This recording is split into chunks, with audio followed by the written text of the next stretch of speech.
Hello friends, in this quick tutorial I'm going to show you how to change Cpanel password. But before getting started this video, make sure to subscribe. How to 1 minute.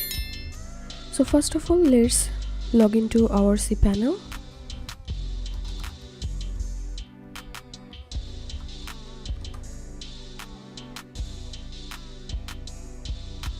So first log into your Cpanel.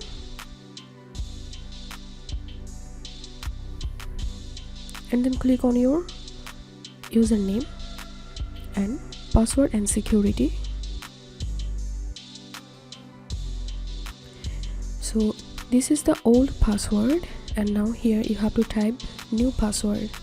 If you're facing problem with make a strong password, then you can click on password generator,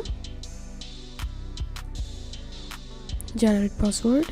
You can change the password type.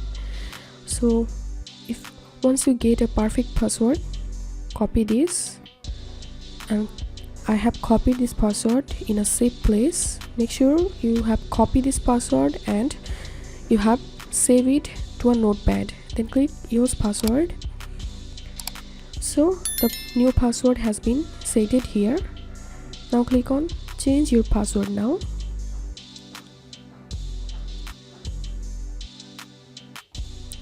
So this is how we can change our Cpanel password. If you find this video helpful, make sure to subscribe. How to 1 minute. Thanks for watching this video.